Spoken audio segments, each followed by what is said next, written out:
I'm going to be doing a video about get to know your deck tarot spread. And I'll be going through with my Rider-Waite deck. And I won't be doing the spread um, for this video because I did it not too long ago for this deck. And so I feel like it would be kind of silly to do it again. But I have it all written down and I'm going to be using it as an example. I recommend doing this spread not right away when you get your deck. When I first read about this spread, the writer said that, is the first spread I ever do with a deck.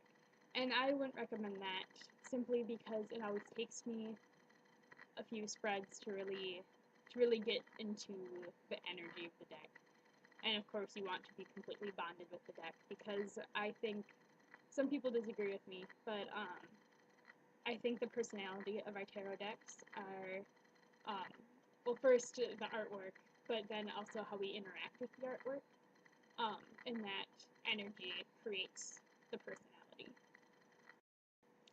Also, you wouldn't want to do the spread too early and then have that influence how you work with the deck, because it might not necessarily be true or helpful. This spread, I keep saying I need to stop that.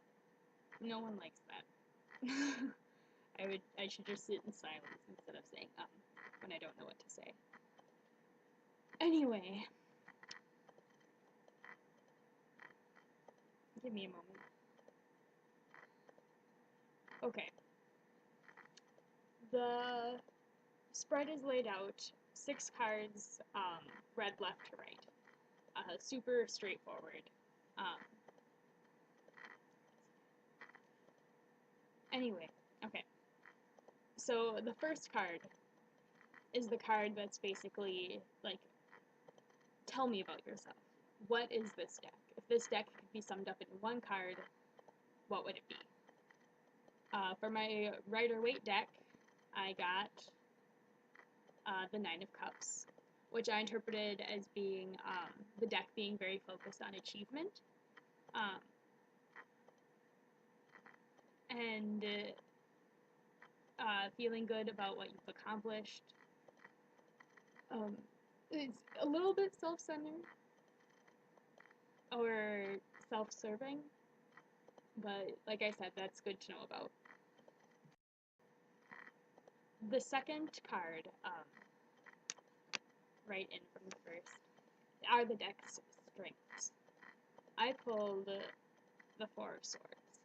I defined that, interpreted that as saying that the deck is good at dealing with past issues that prevent us from moving forward, and understanding when is a time to sit back and be alone and reflect, and when is a good time for confrontation. Third card is the deck's weaknesses. I drew the 8 of Wands. I took that to mean that the deck isn't very grounded or finalized. It's speculative, focuses on the ideas a lot. The fourth card is what the deck can teach you, the reader. I ended up getting the World, and I interpret that as meaning the deck wants to help me understand who I am, what my limitations are, how to take responsibility for myself and my own actions, and to teach me about the cycles of life and moving forward. The fifth card is to show how you can best learn from your deck.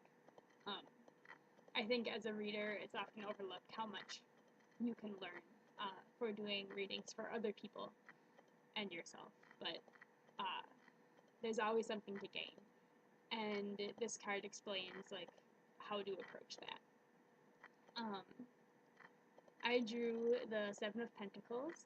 I interpreted it as being I need to put in the hard work and feel confident in my abilities as a reader, and to check my progress often to evaluate if I'm moving in the right direction or if I need a new approach.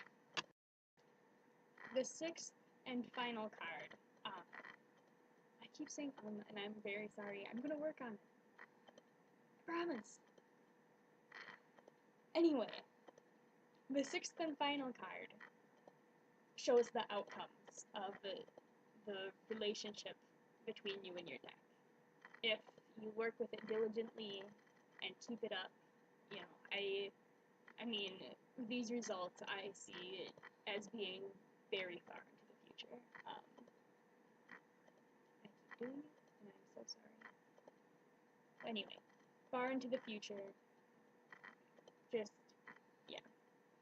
For mine, I got the High Priestess. I'll get better, I promise. I'm just awkward around cameras, and I'm much more fun in real life. I interpreted this as this relationship will allow me to explore my hidden potential, and I'll be more in touch with my intuition, which makes sense as a reader. I will have embraced that there's more mystery in life, and I'll be more comfortable with not knowing it. Anyway, I hope you enjoyed this. There was something I was going to say at the end, but now I can't remember. So, I'll just leave you with it. Tell me about your experiences with this spread. If you found it...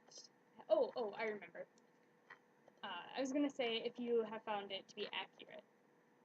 I have noticed, because I've done this spread twice, because I have two decks, although one I don't use anymore because it was missing a card. But it was the one that I bought for $2 at a garage sale.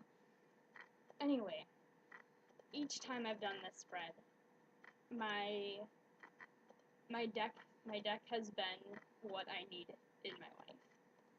And I think that definitely plays into, like, being able to get what you need. I don't know what I'm saying anymore. I'm probably going to cut this part out. I often find that what I need in a tarot deck, I find. And I think part of that is because I think the personality of the deck combines our energies. But there's also something about that that's comforting as a reader. And this spread really helps me explore that. And I hope you have a great experience with it. I'll post in the description what each card is.